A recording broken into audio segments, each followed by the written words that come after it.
Have you ever played Yu-Gi-Oh and thought, wow, I actually didn't get to play? Well, you're not alone, because between cards that shut off your entire hand, negate boards that basically are FTK negate boards, and products that only sell when there's a broken card inside. You wanted both Charmy Fuveros. It's like $200 for a secret rare, I think, and like $400 for QCR, which is crazy. Yu-Gi-Oh is starting to feel less like a duel and more like a coin toss. So in this video, we're going to be breaking down Yu-Gi-Oh's biggest flaws, but also what might save the game, and hopefully some things on my wish list that I would love Konami to start doing. Hey guys, welcome back to the channel. If you love Yu-Gi-Oh content, if you love deck profiles, discussions, this is the channel for you. Make sure to subscribe, like, and comment. But I'm not here to bash the game. I actually love Yu-Gi-Oh. I've been playing this since I was a kid. I took a long break, then I came back about 4 or 5 years ago, and I'm absolutely obsessed with the game. I even make content for it, and when I explored other TCGs, I would hear people talk about Yu-Gi-Oh and the community, and let's just say I wish it had a better reputation. So hopefully we can address some things in this video and create a meaningful discussion in the comments about the game and what we could do to fix it. Let's go straight to the first topic. This one is kind of controversial, but I think everyone in the game agrees. Yu-Gi-Oh has a massive main problem with lingering cards, non-game cards such as Droll Lock Bird, Dimension Shifter, Artifact Lancia. These cards don't promote interaction, they erase it. I think that's a really bad thing in an interactive trading card game where players might be traveling a long time to actually enjoy and play some Yu-Gi-Oh, only to lose to Droll Lock Bird, Dimensional Barrier. What's worse, the only reason these cards exist is because the game's core design has gone too explosive, which I mentioned before. Instead of slowing down the power creep, Konami keeps printing more answer or lose hand traps. It's a cycle that's killing creativity and consistency all at the same time, and I just feel like for a gameplay and viewing experience like YCS Anaheim, all we watched were people playing single player games, and if I'm a new player interested and I want to know how the competitive side feels, Players are not having too much interaction on their second turn there, not drawing the field breaking cards that they need, not drawing the proper interactions in their hands to stop it. Watching that is going to make me turn around and go to another trading card game. Plain and simple, these cards don't promote interaction. Now on the other hand, you've got cards that feel like game enders and are kind of memed on, but they still make you think about how to make a board. Cards like Nibiru the Primal Being will wipe the board, but you can always play under 5 summons. You can try and have a negate on the 5th summon, and so these are, I want to say, healthier ways that are still devastating and do check the FTK combo decks. And so I'd love to see more cards like these put into the game. FTK negate boards and going second, it's a huge problem in Yu-Gi-Oh, and even in the Master Duel format with a best of 1, everyone knows if you go first you're likely to win the game, which inherently is a huge flaw. Most decks can build 3 to 5 negates, sometimes a floodgate, sometimes hand traps baked into it. If you don't open exactly the right outs, you're just done. The YCS run is over, the regional run is over. I mean, if you saw my Onamat Rise video, we did a triple hand rip,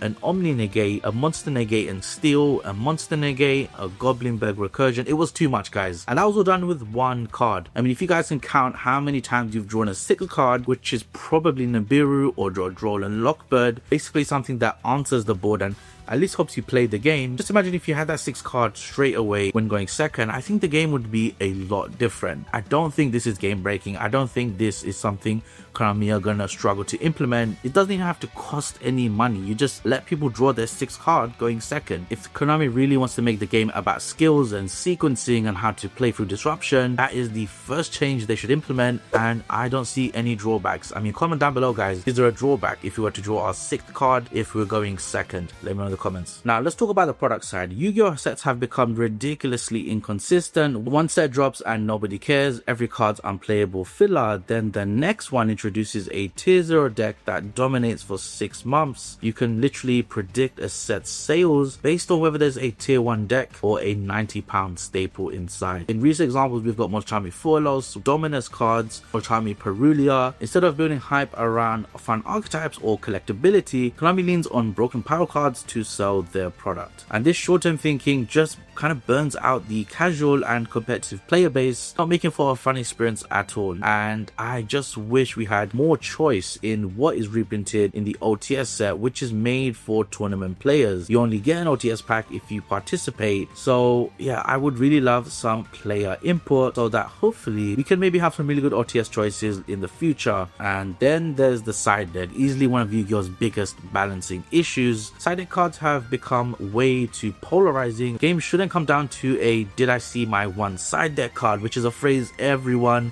has heard of. They should come down to how you play and deck build. Right now, side decking doesn't encourage adaptation, it encourages slot machine gameplay. So here's my idea, and yeah, it's a little bit controversial, but what if Konami reduced or even removed the side deck? You serious? So stay with me here, guys. Don't click out of this video.